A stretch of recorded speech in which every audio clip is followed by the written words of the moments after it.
Hello, we're talking about Atlantis.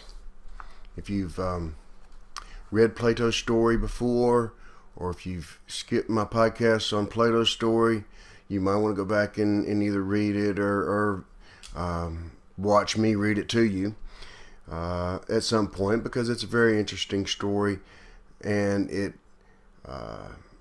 gives us an historical account of a civilization that lived a long, long time ago. It's not some fairy tale of gods and goddesses with miraculous powers and strange creatures. Plato's story is just this, a story of a history of a civilization that existed before great cataclysm came and destroyed it. What we hear in myths and legends about Greek and Phoenician gods and goddesses are but stories about this lost civilization that have changed and evolved somewhat from the story that exists in Plato's narrative. But now I want us to go to other sources, through legends, histories, archaeology, to examine the existence of this almost unimaginable continent of Atlantis. Then we can either confirm or refute Plato's story. Ignatius Donnelly, Atlantis, the Antediluvian World. Ignatius Donnelly. He wrote that book in 1882. This book is probably the first and foremost best compilation of histories, legends, and geological information in one book. I urge everyone to obtain a copy of this book if you're interested in Atlantis for reference purposes. He shows the common origin of the American Indian, the Central American peoples in common with the ancient Egyptian cultures. The cultures of ancient Egypt and the Central and South American Indian cultures are so similar that there has to be a common origin of both of them. Both sides of the Atlantic have common use of a 365-day calendar, the practice of embalming, pyramid building, and legends of a flood. I believe that both cultures originated in Atlantis and spread east and west into the Americas and African continent.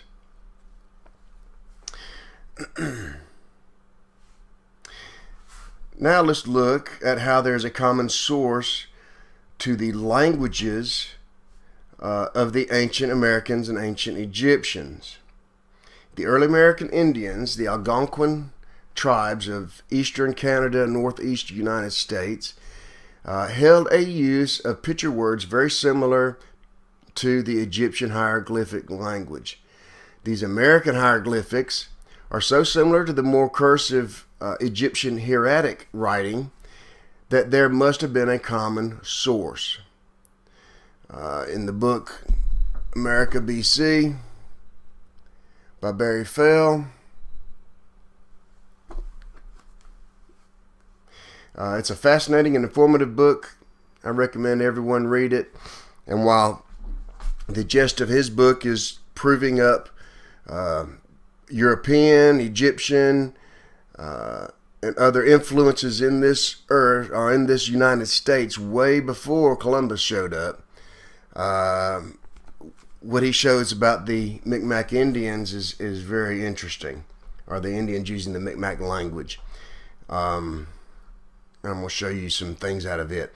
We learn out of the book that the Wabanaki Indians have for all known time used a form of hieroglyphics called the Micmac. The Micmac writing system is almost identical to the Egyptian hieratic writing. Either there was a common source of both of these, or at least in the distant past there were Egyptians that visited these Indians and gave to them this form of writing. It seems to me that if it was only a visit, then any kind of picture language that they inherited from these peoples wouldn't eventually evolve into a common language that they all know and used. It had to be something that was used widely and known by all the adults and passed on to the children from the long ages past. it seems more likely that if Atlantis existed, which we've got plenty of proofs here to prove that, but if Atlantis existed and had a worldwide influence, as has been supposed, that the peoples on both sides of the Atlantic would be of the remnants of that great island and would take with them the language used during the existence of that lost empire. Hence, we have both the Egyptian and the American peoples using the same or similar languages and writing systems. And I'm going to show you in the book.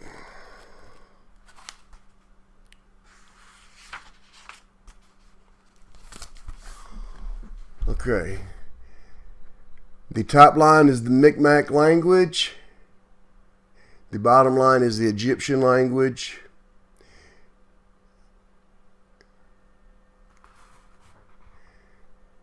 And they are so similar. It's just uncanny how close that they are. Looking on this side, for instance, you have the word for name, the picture word for name is almost identical to the Egyptian. Mountains is identical almost. The sign for metal is identical, exactly the same. Silver, a little bit different, but very much the same. Gold, stone, sand, a sea or lake, a river. All these things are just so similar to the Egyptian language that it is impossible that both of these languages evolve separately on other parts of the world without having a common source, or at least the Egyptians visiting and giving these Micmacs their language. The Algonquin Indians their language, this Micmac language. There are other, and not only does the Micmac hieroglyphics match almost identical to the Egyptian hieroglyphics, their actual words sound very similar to the Egyptian words. There's a common source to both of these languages. Now, there are also similar names to the cities of Asia Minor and Central America. These cities were already named when the first European explorers arrived. And I've got a couple instances for you. In Asia Minor, you have the city Chol. In Central America, you have Cholula. In Asia Minor, you have Colua. In Central America, Coluacan. In Asia Minor, Zuivana. In Central America, Zuivan. In Asia Minor, Cholina. Central America, Colina. In Asia Minor, Zalisa. And in Central America, Jalisco. The similarities in the languages and cultures of these peoples on opposite sides of the Atlantic are too close to have been a mere coincidence. These peoples have a common origin. Because of the subject of Atlantis being studied by pseudoscientists and other cultists, most real scientists and archaeologists will avoid the subject altogether. This should not be done, though. Just because there's a few wackos out there interested in Atlantis, that's no good reason for true scholars to avoid it. In the November 1948 issue of Scientist Digest, an article reviews the best of Donnelly's arguments on Atlantis. And this is Ignatius Donnelly again, Atlantis, the Antediluvian World. This article covers the existence of terrain features that are similar to those on land. There are mountains, valleys, trenches, and holes resembling rivers and lakes. Interesting facts about how only a slight warping of the Earth's crust could cause large areas of the ocean floor to rise above the surface and the other areas to subside beneath the waves. In 1898, a crew of a ship that was laying down a transatlantic cable was searching for a cable that had broken with grappling hooks. They had lost the cable about 2 miles deep. The rocky and jagged nature of the ocean floor made this task difficult. They had to clean these hooks frequently, and all this information's in the Antediluvian World by Donnelly. The substance that was cleaned from these hooks was studied. Here's a quote from an article. Quote, "These pieces of matter were found on microscopic examination to be lava which must have solidified in the open atmosphere because of its vitreous structure. Lava formed in water is a crystalline form." Now, lava decomposes quickly, approximately 15,000 years. This land had to be above sea level in only the recent past. As interesting as this is, also noteworthy is the reason that the cable broke to begin with. It was sheared off because the ocean floor had thrust upward 4,000 feet. Very interesting. Now, in 1957, an R.W. Colby in Science, this is the magazine, I guess, volume 126, must have been a book, pages 1053 to 1056, reports on the investigation of a deep sea core taken at the depth of 2 miles in the mid-Atlantic submarine ridge. He finds exclusively freshwater plants, diatoms, in the core that was taken, which indicates that this area was once above sea level. There is an O. Mellis in 1958 did a study of the origins of deep sea sands in the Atlantic Ocean. The results of his investigation was that the sands of the Romanche Deep and also many other areas have their origins from weathering of parts of the mid-Atlantic ridge when it was once above sea level. Beach sands are produced on the coastlines, not in deep ocean water. And there are beach sands in many places under the ocean across the Atlantic that shouldn't be there. You don't form beach sand in the deep ocean. It's only formed at the shorelines where the waves are constantly hitting it, where it's weathering this the shells and whatnot down into sand. In 1959, during a hydrographic survey by the U.S. Coast and Geodetic Survey, found sinkholes up to half a mile in diameter and 500 feet deep in 900 feet deep ocean waters, 14 miles offshore of the Florida Keys. They concluded that these once were freshwater lakes in an area of land that had sunken beneath the waves. One of the best arguments about the Mid-Atlantic Ridge being once above sea level came from one Rene Malaise in his work Ocean Bottom Investigations and Their Bearings on Geology in April of 1957. Malaise states that many of the terrain features of the Mid-Atlantic Ridge, particularly the canyons, could not have been created by underwater currents, but had to be formed when the land was above sea level. He covers ocean currents and their effects on ice that once covered Europe and America.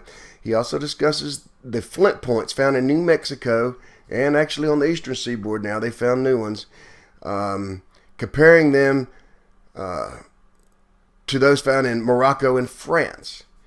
They were being so similar and both dated to 25,000 years old, must have had a common origin. Malaise believes that the users of the points would have migrated east and west from Atlantis, which is possible, but we know for sure there was flints that were found I think in Virginia that were actually the stone itself came from France. This dates back prior to 15,000 years ago.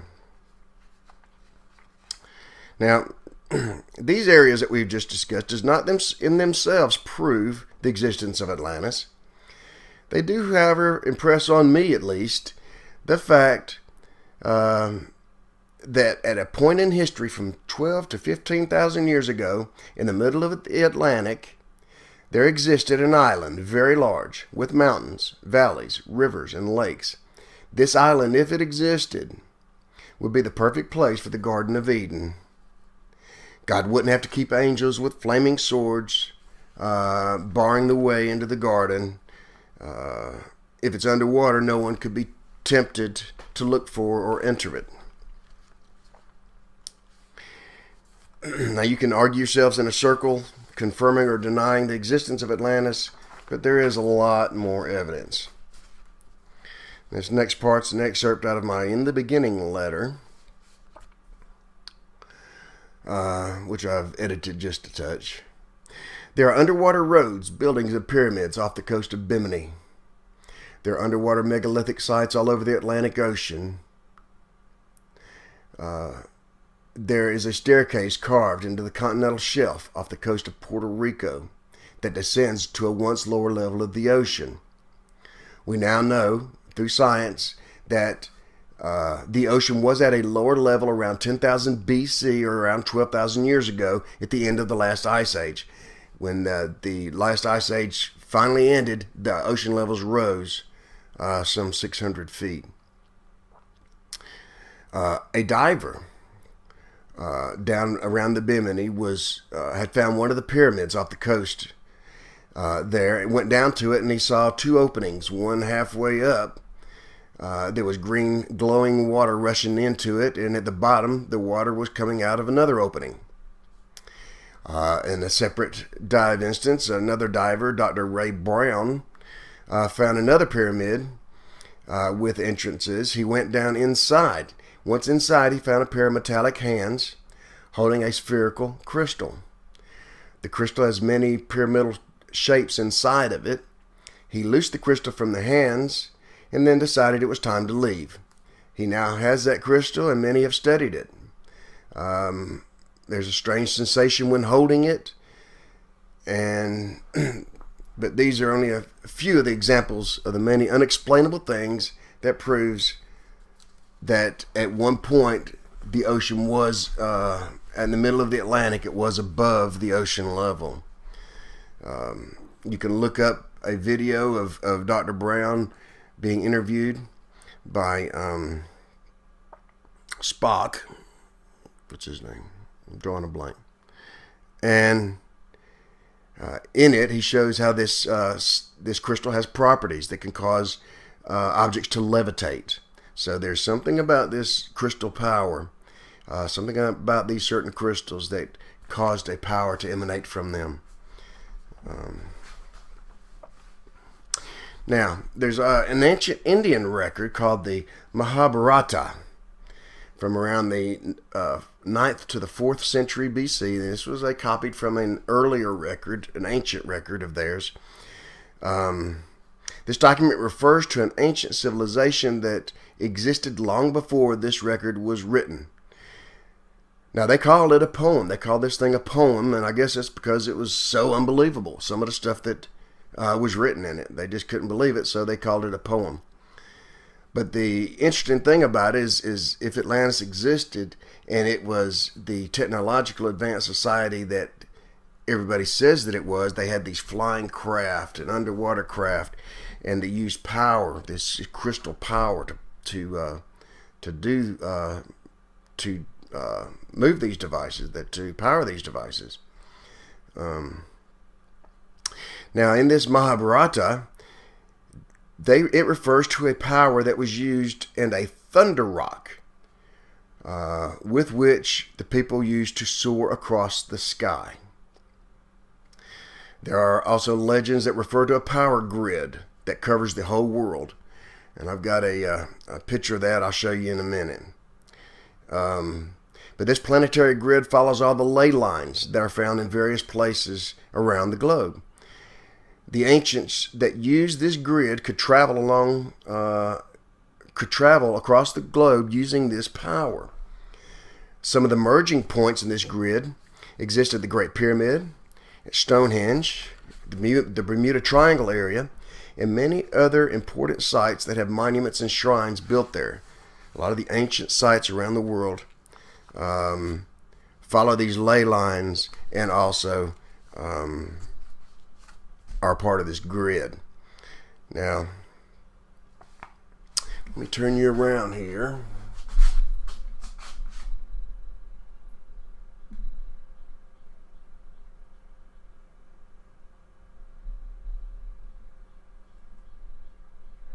That,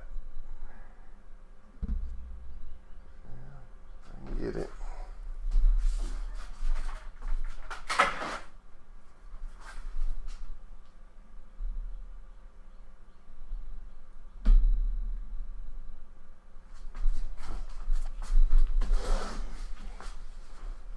All right, this is the planetary grid that covers the globe.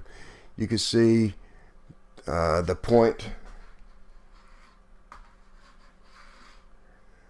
down around Bimini. You can see the point at Stonehenge. You can see the point at the Great Pyramid. All these sites around the globe were connected with ley lines. And this is all part of that grid system that powered the whole world.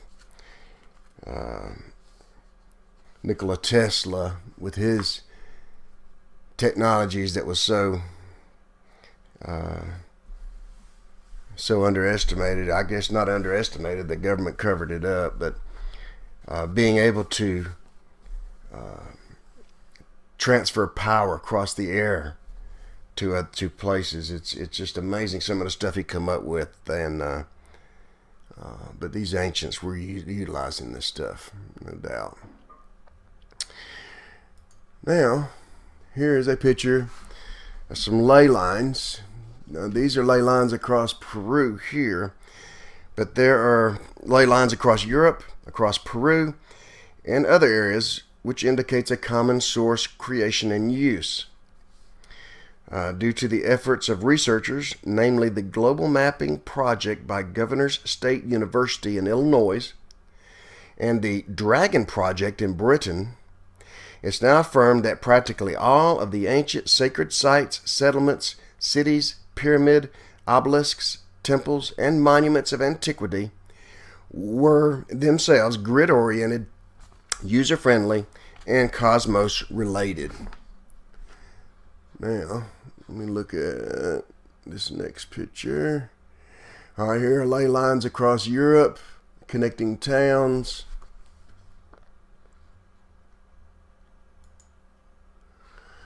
And then we get to Nazca. There are giant carvings of animals and figures in the Nazca Desert in Peru.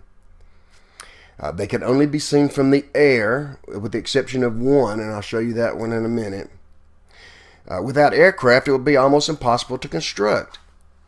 If there were aircraft, or if the Bible is taken literally, and there was a canopy of water above, with a firmament separating the water above from the waters below on the earth, then that would be like a giant mirror maybe across the vault of the heavens, and they could see their work progress. But these figures are giant and cannot be seen except from the air.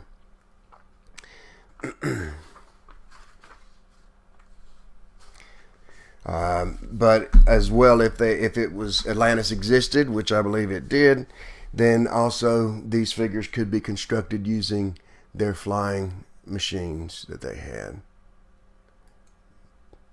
Here's another example of the figures. Some of these are called landing strips. Now, it's kind of silly if you're coming from billions of miles away in a spaceship, I would think you've perfected the ability to land vertical and don't need a landing strip. So these figures on the plateau were not landing strips. They're pointed to certain things. Here's another examples, and it doesn't matter what's in their way. They go right through any object that's in the path. In other words, if there's a mountain in the way, these lines stop at one point and continue on the other side, just like they had been there forever. And then we have the spider. Now, the spider's interesting in itself. The spider itself is a certain type of spider that has a reproductive organ on its 1 foot. And you can see that little spot right there. That's where its reproductive organ is. Now, this spider is very small, and its reproductive organ can only be seen with a microscope. And yet this spider is not native to this area here, but it's found thousands of miles away in the Amazon jungle. And yet it's reproduced here. It's also symbolic of Orion. I discussed that in my other letter, Ancient Aliens, or other podcast. Now, this spider, interestingly, the lines that go along with it, this spider mirrors through its belly here Orion, just like the Giza complex, the pyramids of the Giza complex, along with the Nile River, mirror Orion, and show, with this line, shows the actual position of Orion through the ages, as well as the Nile River in relation to the Giza complex in Egypt, represents Orion at a certain date. Its relation to the Nile River and how Orion would look to the stars in the Milky Way points at a date at around 10,500 BC, 10,450. And that's that. Other figures. Figure of a giant. More figures. Now these are huge figures. On the land, you cannot even tell they're there. You have to be in the sky to see them. And there's the grid again. All right. We ain't going there yet. Hang on. Now,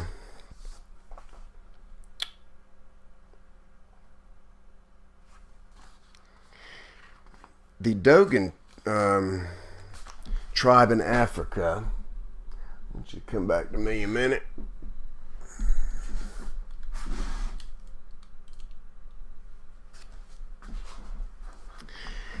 The Dogon tribe in Africa holds in their religion a knowledge that we have only recently discovered.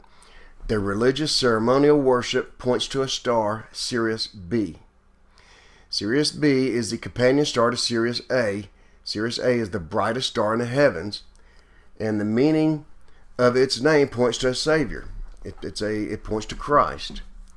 In the Gospel Message in the Stars, that's what it's a symbol of.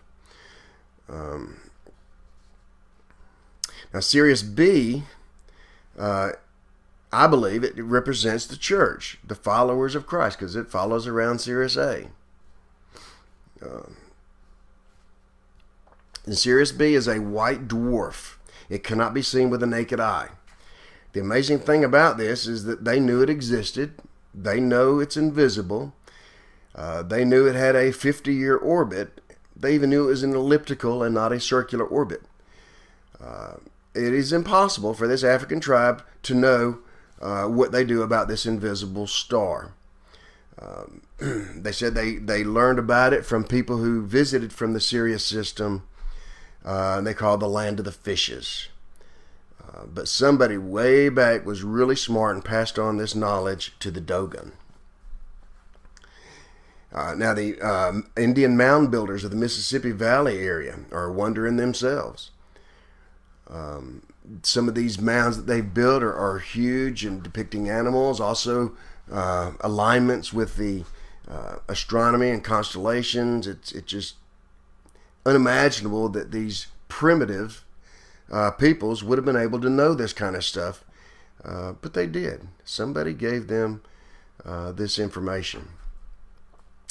Now the Hopi Indians have in their legends a story about a great white brother.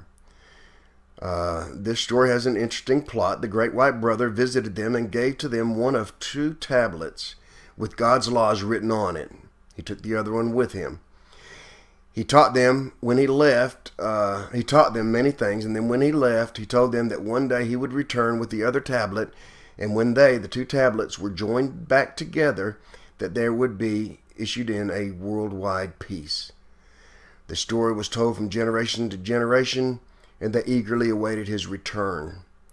They were ripe for the picking when the white man came, because they just opened themselves up to the demise of their peoples, because they were expecting the great white brother, and what they got was the Spanish conquistadors and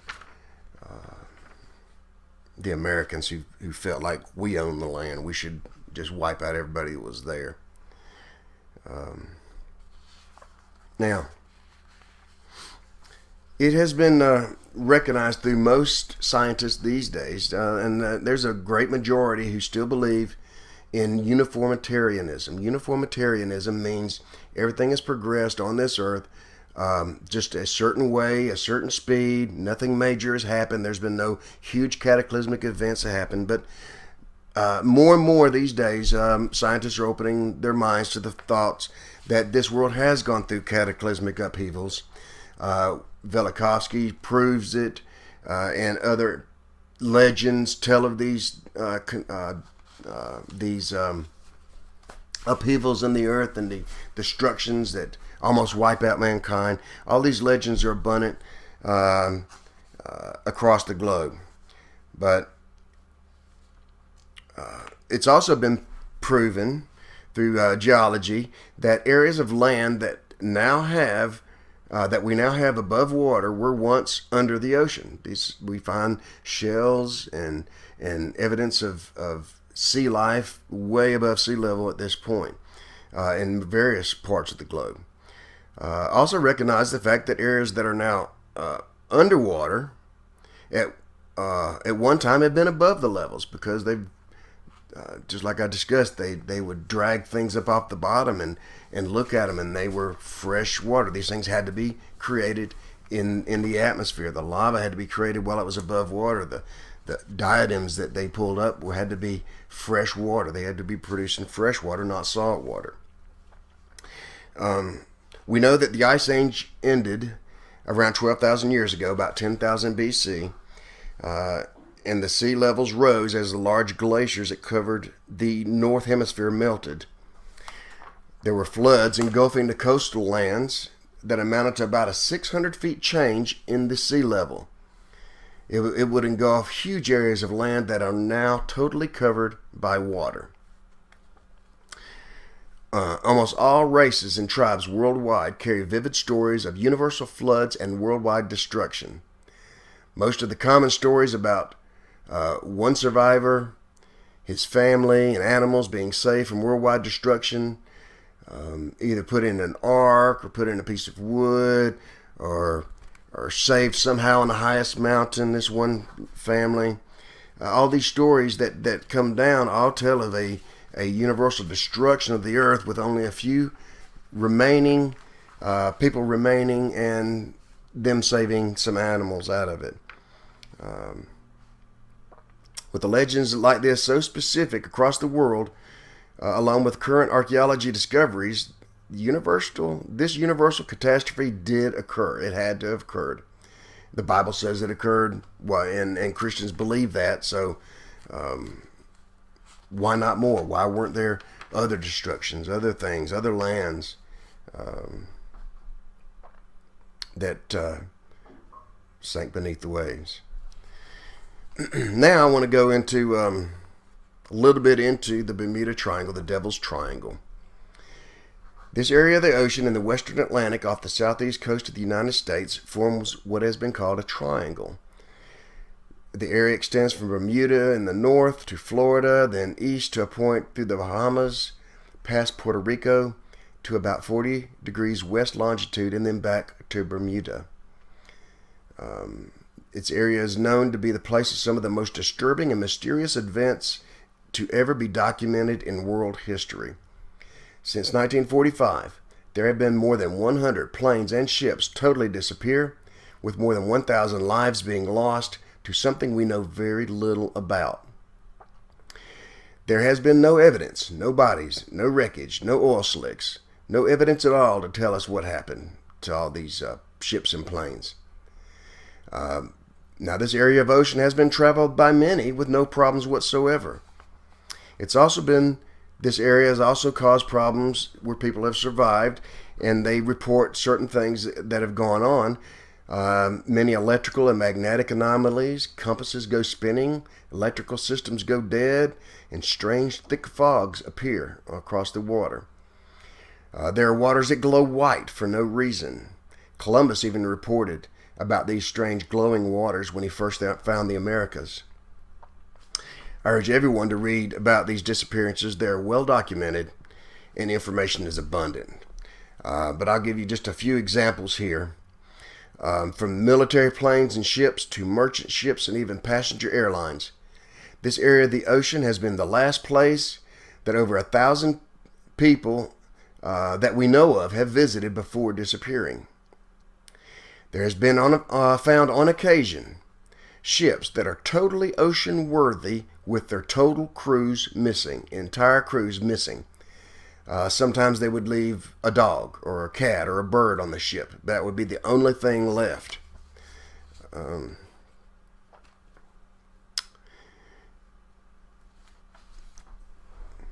There are instances of ships being in tow. A mysterious fog was engulfing them, and then suddenly the boat in tow was being pulled underwater instantly. The captain, who was asleep, was awakened by the water engulfing him. He grabbed a flotation device and escaped the ship that was already deep under the water's surface. He made it to the surface, and the towing ship, which had cut the tow line, came back and rescued him. The stories and the disappearances occurring in this area are abundant, and it proves itself. Very interesting reading. Atlantis by Charles Berlitz. Where is it at? Yeah. Charles Berlitz's Atlantis. Got a bunch of tales. And he's got one called Bermuda Triangle as well. That covers a lot of these things. It's really, really fascinating.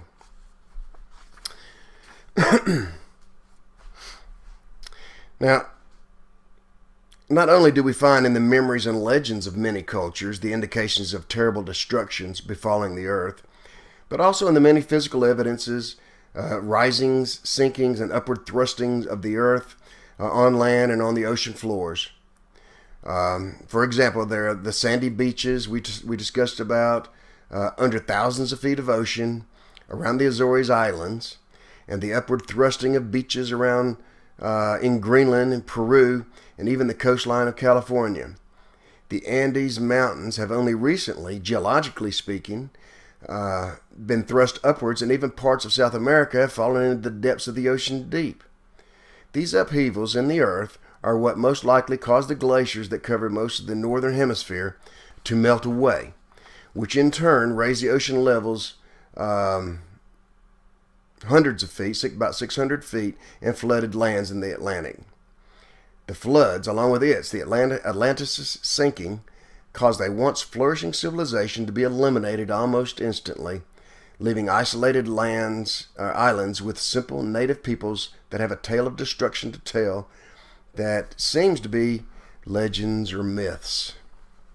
But that's just on the surface. There is proof. Now,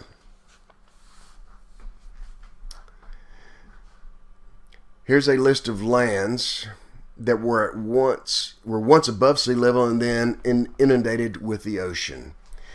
Areas of the Mediterranean, the land bridges from Sicily to Italy and from Africa to Gibraltar, the plateaus around the Azores and the Canaries, the Madeira Islands, the shelves off France, Ireland, Spain, and Africa. The North and South America's continental shelves cover a huge area. The Bahamian banks and areas around them covering thousands of square miles. Also in the middle of the Atlantic, both the North Atlantic Ridge and the Azores Gibraltar Ridge, there is abundant proof now that these lands were above sea level in the not too distant past. Now, Parts of Alaska, Canada, and northern Siberia are covered completely with the bones of great animals that suddenly perished. Frozen mammoths with tropical vegetation in their mouths and stomachs were found. This indicates a sudden freeze in climate change. Now, the Bible says there was a canopy of water above the earth. If there was a canopy of water above the earth and there was no rain on the earth, rain, it came up like dew in the morning. This world was like a terrarium in which the poles wouldn't have ice. So, in discussing, for instance, Atlantis without ice, we discussed the maps about that. I'll get into that in a second. But there are maps that have Atlantis with varying degrees of ice covering it. Who was able to make these maps? Who knows? Somebody really smart way back. Because as far as we know, Antarctica has been covered with ice for over 6,000 years now. We know for sure it's at least that long. But yet these maps exist.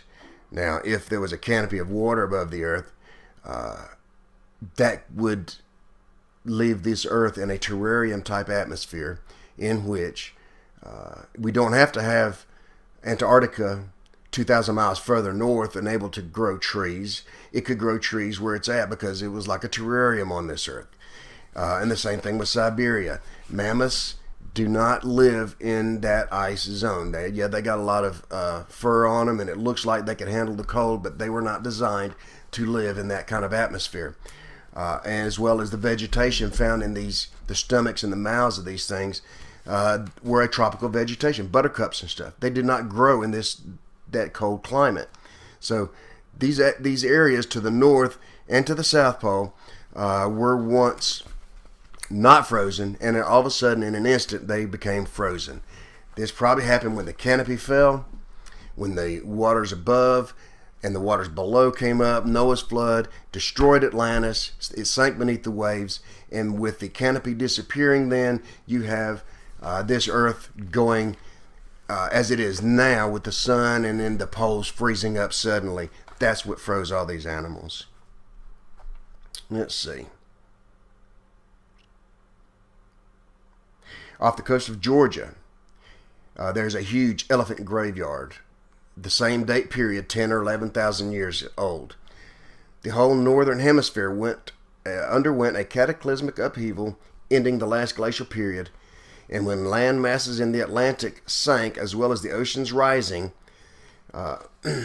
is what happened.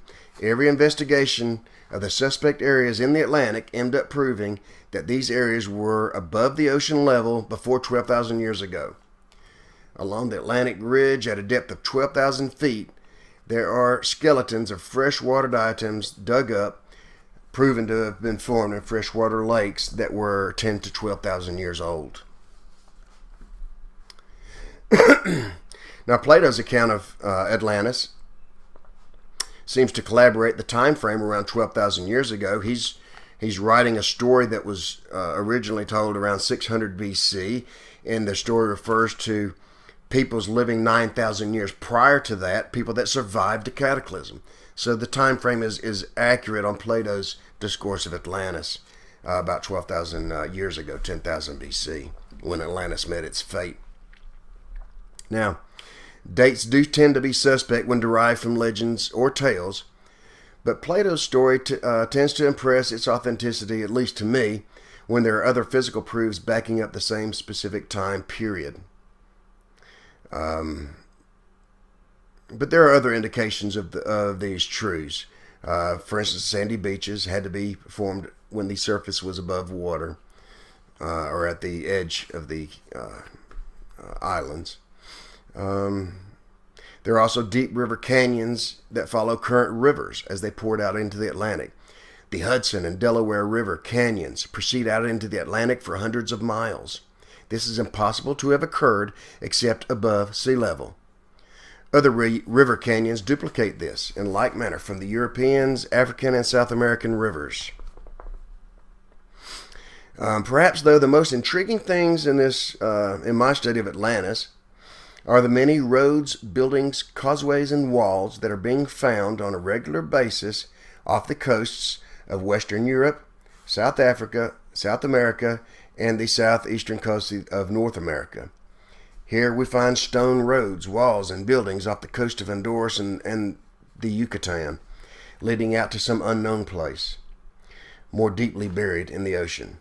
There's even a 30-foot high, 100-mile-long seawall that leads out into the frozen ocean, leads out into the ocean from Venezuela near the mouth of the Orinoco River. Also interesting is the finding of a staircase carved into the continental shelf off the coast of Puerto Rico, leading down to a once lower level of the ocean. These things just prove to me Atlantis' existence. But it's on the Bahamian Plateau that things are found to have been of worthwhile interest and study. Now, Edgar Cayce, and I'm going to have to do a study just on Edgar Cayce, because I can't really go into the amazing things he said in this one letter, because we're talking about Atlantis. So, but Edgar Cayce, the amazing clairvoyant of the first half of the 20th century, gave readings, what he called readings, that healed thousands. The majority of his readings are medical readings. He would tune into a person's body and tell you what was wrong with that person, what to do to heal this person of their illnesses. And he was right on it. He did not miss. He would only need to know the name and address of a person, and he could tune into that person through some universal knowledge, some connection he had, and give readings about this person, about the medical needs of this person. But he also gave what's called life readings. Now, this is where most Christians throw out Edgar Cayce, because he talks about reincarnation. Now, first off, let me say, I'm not so sure about reincarnation myself. However, the Bible speaks of reincarnation a couple times. For instance, John the Baptist was Elijah that was to come, and yet he was going to come again. That's reincarnation. Things like this are very questionable. What people do is they tend to bring up the Bible verse that says it's appointed once for a man to die and then the judgment. It is appointed for a man once to die and then judgment. But we can't put God in a box. If God wants to allow us to come back and try again, maybe he could. Maybe he could do that. Who's to say? We can't put God in a box like that and say he can't do this. He's God. He can do whatever he wants. If he has these past civilizations that lived prior to our Adam and our ancestor Adam, what's the big deal? He can do what he wants. He's God. But they always throw up that one verse. It's appointed once for man to die and then the judgment. Well, yeah, it's appointed once for man to die, but it doesn't say that, and it doesn't make that impossible that he couldn't come back. That verse does not say it's appointed for once for man to die and he will never die again. He's got to be dead once and then the judgment. It says it's appointed once for man to die and then the judgment. That's appointed to us as human beings, as born into this body of death, this body of sin and death that we're born into. But if God chooses to allow someone to come back and try again, to try and make his life better, to try and make an impact, or whatever, who are we to tell God he can't do that? So keep that in mind when I'm talking about Edgar Cayce. Although Edgar Cayce is, and he didn't believe in reincarnation either. It surprised him, some of the things he said. He was in tune to something. He was in tune to some knowledge. Now, either he was in tune to something demonic that would know about past lives, people, because you can go back and find these past lives of people that he's mentioned. So the question is he in tune to some kind of demonic knowledge where these demons have been around for all this time and would know these things? Or was he in tune to some other universal knowledge, or what he calls the Akashic records, which is basically the book of life? Was he in tune to to this knowledge from God. And if you read what Edgar Cayce says, he's constantly proving that Christ is Lord. He's constantly stating that Jesus is the only way.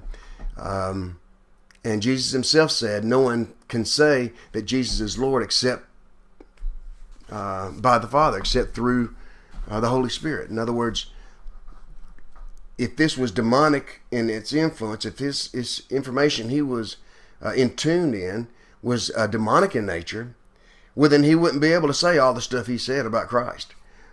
Because every statement he makes about Jesus is, yeah, it may step on some toes of tradition as far as being reincarnated many times, but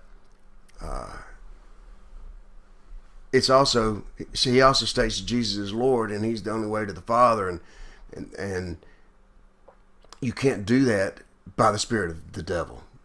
You can only do that through the Spirit of Christ. Now, so talking about Edgar Cayce. His life readings revealed past lives, incarnations in Egypt, Palestine, and Atlantis. This man had only a ninth grade education. He was a Baptist Sunday school teacher and a photographer. He gave this information while in a sleeping state. They call it sleeping, him the sleeping prophet. They also call him the father of holistic medicine, because many of the techniques and things he tells people to use started the holistic, or at least empowered the holistic movement. But anyways, so the information he gave in this sleeping state, it wasn't really a sleep, is more of in a trance of sorts. But he couldn't have known of this stuff. He couldn't have known the medical particulars that he knew about when discussing people's needs. He couldn't have known about Atlantis. He couldn't have known some of the stuff he talked about, these ancient civilizations. Not without being in tune to some other universal type knowledge. He was not a medical doctor, yet doctors would routinely call him and get readings on their patients because he was that good. He just was that good. Now, he gave information that he couldn't know of, or couldn't even believe, he said, in his normal awake state. He couldn't believe he talked about reincarnation, things like that. He thought, hey, something's wrong with this, and he prayed about it, and he talked with his mom about it, and it was things that that came up that, well, if you do this with the Spirit of Christ, if you do this with the Spirit of love, then God will aid you in this. So, and he never did anything for money. He didn't do it anything selfishly. He always did it with the utmost desire to help people. That's his only desire, and that's why God blessed him with this ability. Let's see. He gave such detailed, scientific, medically perfect, and ancient knowledge in his readings that he had to be in tune with some kind of universal knowledge bank that's not of this world. His accuracy was perfect, and only in the event of someone seeking selfishly information from him did he seem to be inaccurate. He also woke up being sick when someone tried to inquire of him something of selfish means. He also spoke prophecies, and the ones regarding Atlantis are of interest in our study. He died in 1945, but he did not leave us empty-handed. He had his readings compiled, almost 15,000 of them, into researchable data. Anyone can search these things out and study his life and his readings and find out some of this stuff. It's easy to find. The Association for Research and Enlightenment in Virginia Beach, Virginia. I don't really necessarily agree with a lot of their newer stuff, but I like being able to research what Edgar Cayce said. They have a lot of New Age type beliefs that they're trying to perpetrate now, but and so I'm not so sure about all that, but reading Eddie Casey's stuff is something I enjoy doing. I've got his readings on disc myself. But their ideals, this Association for Research and Enlightenment, their ideals do not exactly parallel Edgar Casey's. But I believe every word he spoke, at least everyone that I've read that he spoke, seemed to be inspired by God. Now, he prophesied in June of 1940. He said, Poseidia will be among the first portions of Atlantis to rise again, expected in 68 or 69, not so far away. Well, guess what? Numerous finds on the Bahamian banks beginning in 68 and 69. They're finding these evidence of underwater buildings and roads around the Bimini area.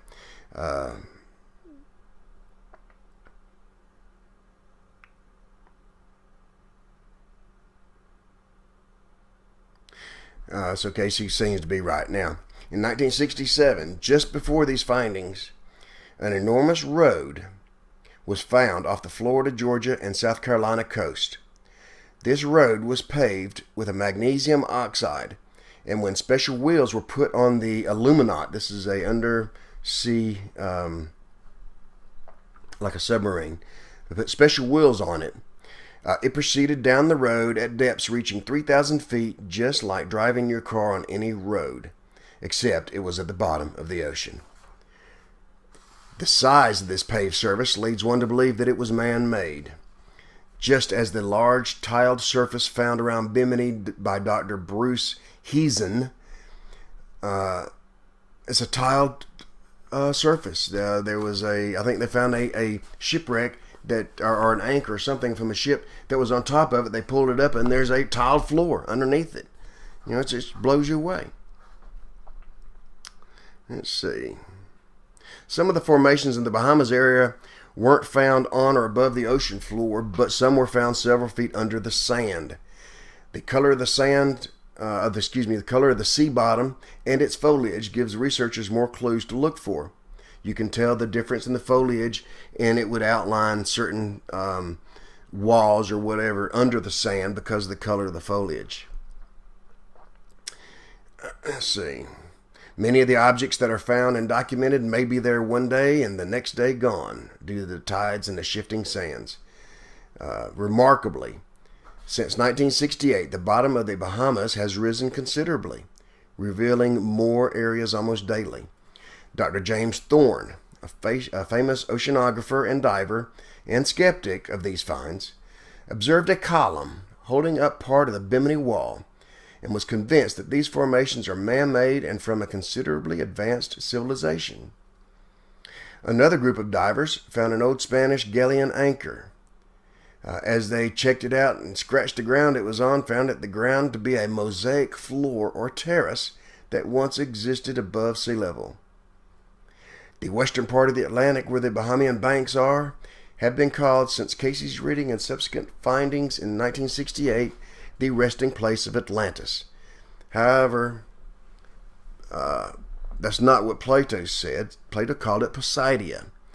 He placed Atlantis west of the Pillars of Hercules, or Heracles.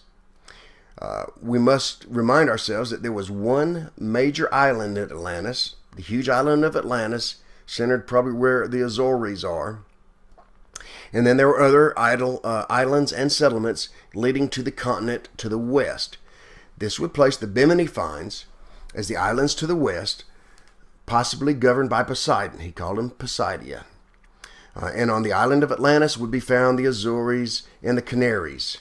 That's where the island of Atlantis would be now, around the Azores and the Canaries. They are now but the mountain peaks of the large island of Atlantis. And interestingly, the rocks that are found around the Azores are of a red, a white, and a black kind. Plato states that these were the color of the rocks the Atlanteans used to build with: a red, a white, and a black. Coincidence? Probably not. Another point I want to cover in the Bimini area are the of the pyramids and the rectangular buildings that are found under the ocean. Several pyramidal forms have been seen and documented in the area.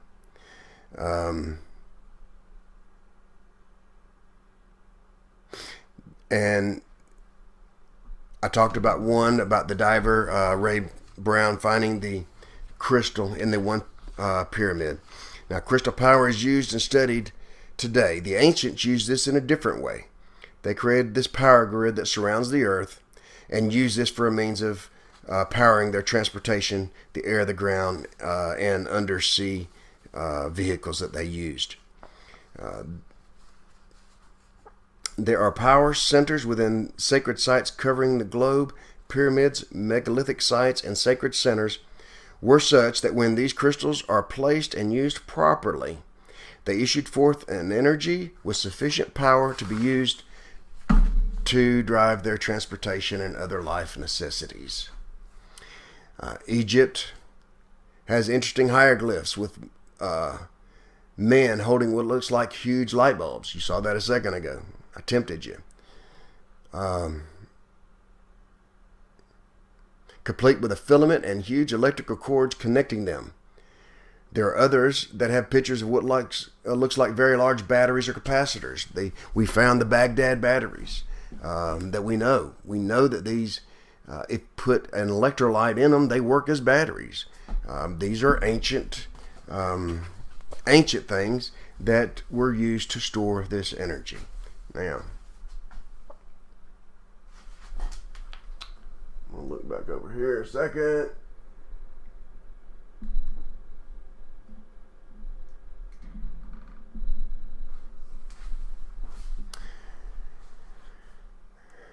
Here is the grid. There's the battery, or the light bulbs. And it also looks like here on the bottom, it's connected to a battery. Let me slide you over closer. There you go. And so you see the cables coming from these light bulbs, both going up to this little jar thing. It looks like the Baghdad battery, very similar to what the Baghdad battery looked like. And it just blows you away. Now,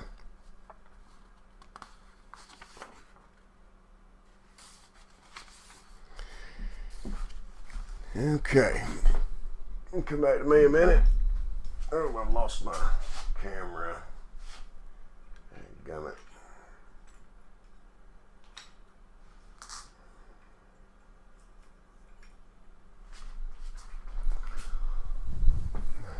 I'm going to pause you for a second. I gotta mount my camera again. Okay, beginning again. There are ancient Hindu texts. The Mahabharata we talked a minute ago. There are descriptions of flying craft and rocket propulsion. They have detailed information on the principles of their construction. Another ancient Indian text called the Samarangana Sutradhara. We find advantages and disadvantages of different types of aircraft. It refers to their capabilities of ascent, cruising speed, and descent, even covering a description of its power source, Mercury. It refers to different materials used in building, different types of wood and light, heat-absorbing metals suitable for construction. It also gives details in taking pictures of enemy planes, determining the enemy's approach patterns, ways to render their enemies unconscious, and how to destroy the enemy. Another Indian text, the Ramayana, shows text of flight and gives analysis of the earth, the coastlines of India. It covers everything that could have been seen from their aircraft, a mapping of the earth from the air. In this text, it also covers a conversation in which someone tells of seeing the stars during the daytime, this being the result of their ascent of their chariot and the height that it reached. This is amazing what we can find out if we just look at the evidence. in Iraq and other areas in the Middle East have been found examples of dry cell batteries. That's the Baghdad batteries I was telling you about. There are cylinders lined with asphalt, contained within jars, and equipped with an iron plug. All that's missing was an electrolyte. When the electrolyte was added, copper sulfate, these batteries functioned perfectly. It says these were apparently used for electroplating metals. However, this kind of technology existed. If it existed, then it makes one wonder about what other advanced technology was used in being discovered. Now, Pharaoh Thutmose III, Pharaoh of the 18th dynasty, wrote of strange aircrafts. He writes in his annals, "In the year 22, in the 3rd month of winter, the 6th hour of the day, the scribes of the House of Life noted that a circle of fire was coming from the sky. Its body was 1 rod long and 1 rod wide. They laid themselves on their bellies, then went to Pharaoh to report it.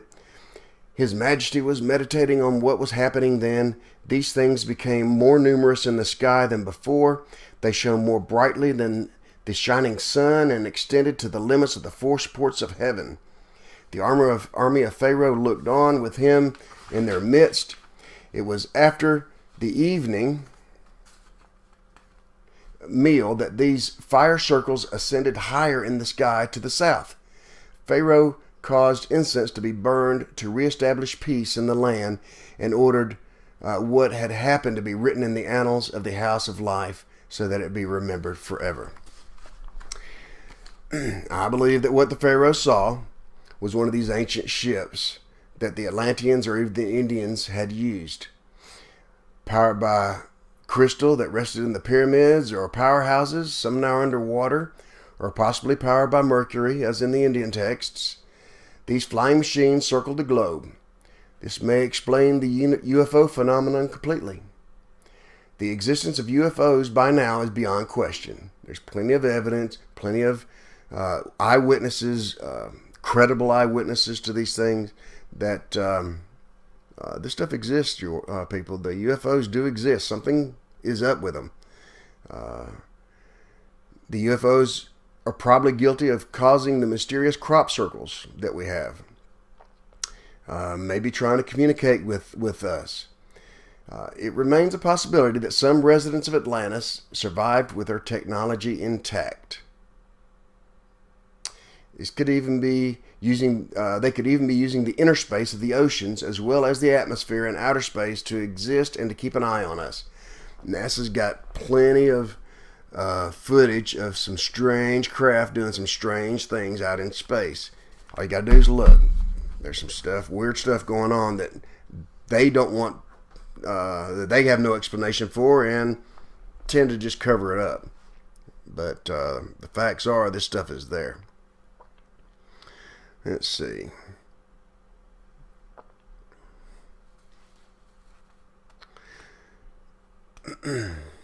Now, the Bible is full of UFOs.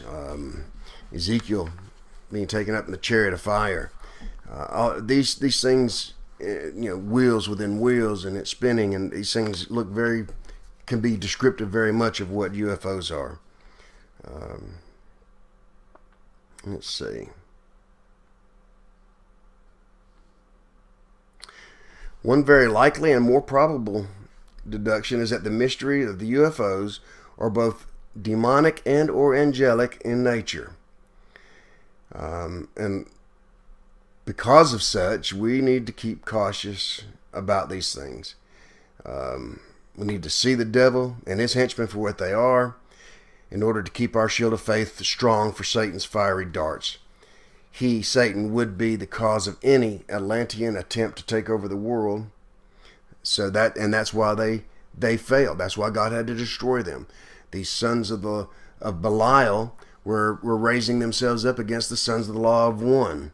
That's what Edgar Casey calls them. And the Atlanteans, when they were first out, were not that bad, but they kept getting worse and worse. And then as they turned to more into their more physicalness and not so spiritual, they became degraded. They became more like Satan, and that's why God had to destroy them. Let's see. Satan would have gave the Atlanteans their technology, gave them the knowledge to do what they did. These fallen angels gave to men all kinds of knowledge. He gave to them their technology and enabled their destructive use of these powers that were in their possession. Their goal of world dominion is what led to their destruction. God put a stop to them using the elite Athenian soldiers, the sons of the law won against those sons of Belial. And that's how Edgar Casey puts it. Now, interesting to note here is that some of the Mayan finds and legends excavated from the Comocalco ruins, archaeologists found a tablet with a calendar on it. It was written in a Neo-Punic script, which was the last phase of the Phoenician script and was used around the time of Christ and up to the 3rd century A.D. The remarkable thing, at least to me, is the fact that it utilizes a lunar year that exactly reproduces the Jewish civil year beginning in the month of Tishri at the September equinox. This is the Feast of Trumpets. So their calendar began on the Feast of Trumpets.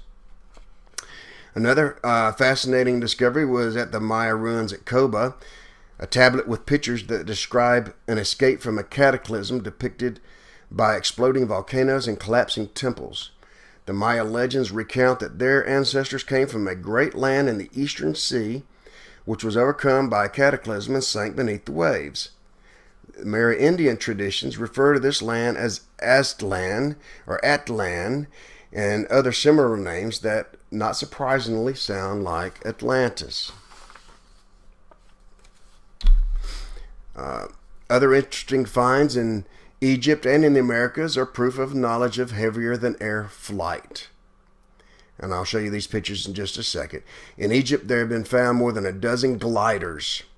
These were at first thought to be replicas of birds. They, however, possessed knowledge of both aerodynamics and lift properties. The tails were vertical, unlike any bird, and their wings were shaped to provide lift. When thrown like a glider, these relics from the past performed admirably. Maybe under the sands of time in Egypt is preserved the actual full-size aircraft that these scale models were made from. In South America was found small golden toys. These toys were thought to be just that, toys. However, if you look really close at them, they look more like modern jet aircraft rather than just a toy. And the thing that saddens me greatly is that the Spanish conquistadors gathered every small golden artifact, trinkets they could find, melted them down into bars that they could send back home. It just blows me away how destructive they were to the Mayan civilization, to their hieroglyphic writings, and to the trinkets and artifacts that they had. Just taking them. It's so sad. Let's see. Okay. Now I'm going to take you back and show you a couple more pictures.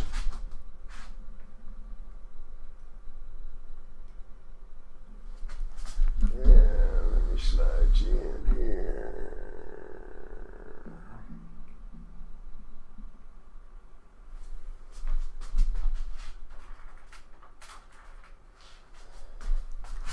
Okay.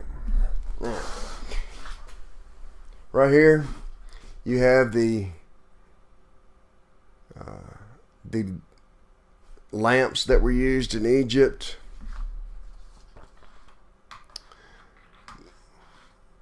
With the batteries. Here's an example of the gliders that was found. You see how it's got a vertical tail. Not like birds, but this is an example of those gliders that was found in Egypt. Here's a picture of one of the toys that was found. This is definitely a jet aircraft. It is. There's no way these ancient Mayans knew that they could create a plane with a tail in the delta wing shape, and they wouldn't have known about aircraft like that unless they have seen them before.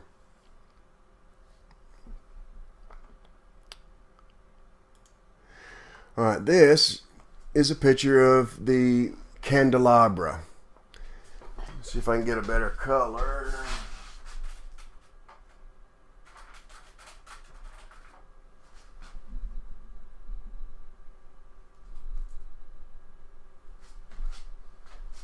Can't see it very well, but the candelabra is the only Nazca lines that can be seen from the sea. Here's the sea right here. Here's the coastline, and this is going up into a mountain. So this particular petroglyph, I guess what they call that, can be seen from the ocean. It's the only one that can be seen from the land. It's a 595-foot figure. Some have related it to the Trinity or the Tree of Life. Now this next one right here is one of the maps.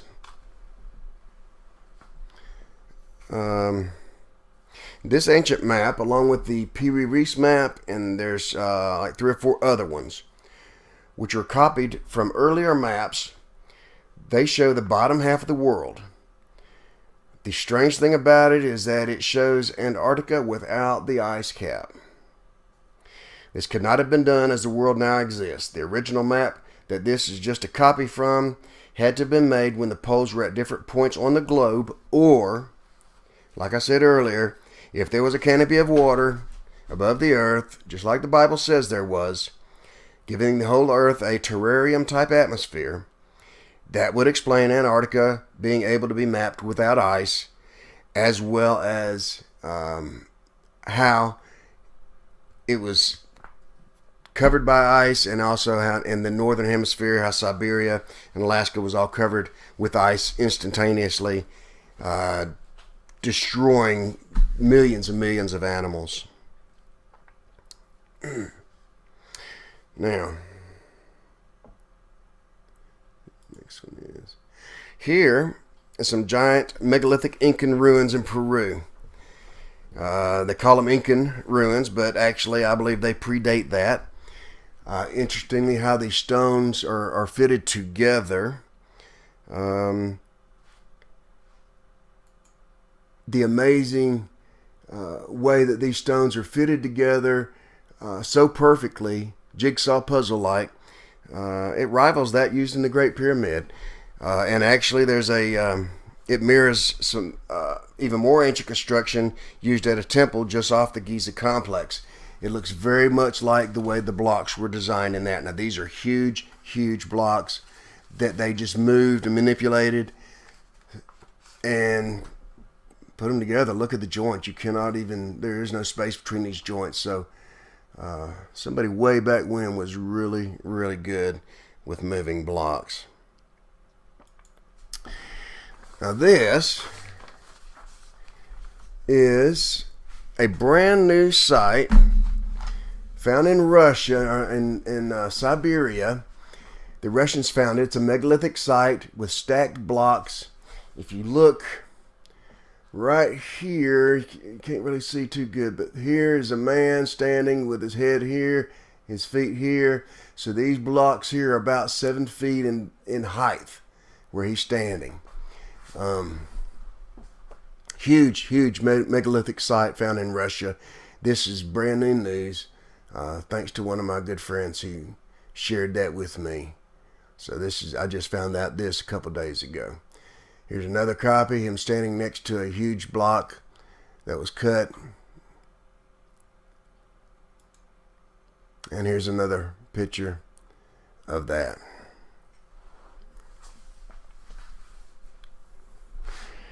Now, come back to me one more time.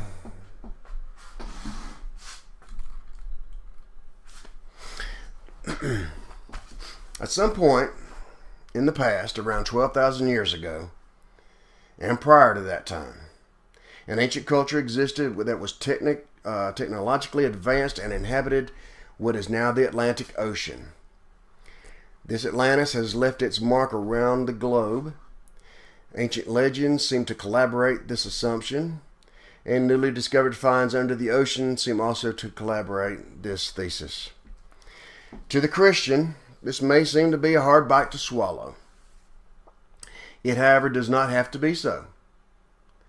I proved in Genesis, in the beginning podcast and in my letter, how in Genesis, between Genesis verses 1:1 and 1:2, plenty of time could have existed between those verses. Plenty of time for ancient cultures and dinosaurs and whatnot. So eons of time could have existed between Genesis 1:1 and 1:2.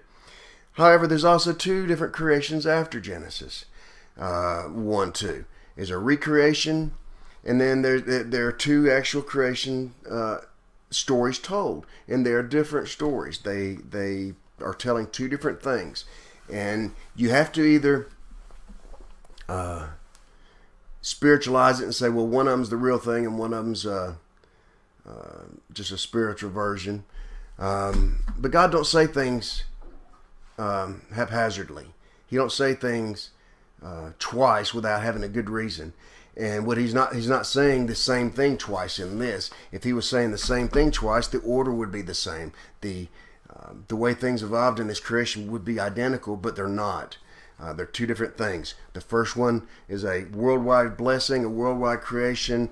He created atoms, plural, male and female. He called their name Adam. And he told them to replenish the whole earth. It was a blessing. The second one, he created Adam, a man, created Eve from man, and he stuck him in a garden. The two different creations are different. There's something different about them. One was a blessing, a worldwide dominion, and one was a cursing after they sinned. There's two different things going on here, and it don't make sense unless you put Atlantis back in the picture. Then Atlantis could have been the first creation listed after Genesis 1:2. And the Adamic creation of the second creation that's listed. And these things can make sense. God wrote Genesis in a way that until we were able to understand these truths, until we were to find out in science about ancient civilizations, well, we wouldn't question what Genesis had to say. But once we know that these ancient civilizations existed, then all you have to do is reread Genesis for what it says. Let it say what it means, let it mean what it says, and then you have God's story of multiple creations with a time prior to that for any ancient man, any ancient Neanderthal, humanoid type beings existed, and dinosaurs and all that. All that's provable in Genesis that it could have easily been there. If God had wanted to create a civilization prior to ours, what is the big deal? That does not thwart anything in Scripture or in any way in which God deals with us today. The one thing that God does not want us to do is raise a bunch of dumb, puritanized people that try to put him in a box and that has to have their own idea of history just so for their own theology. God wants people to be aware and learn these truths that in the end will only prove that God is in control and that he is the one that causes the risings and eliminations of the empires that have been on the earth for all history. Keep searching for truth. Keep your upward look. We're going to make it. You all have a blessed day.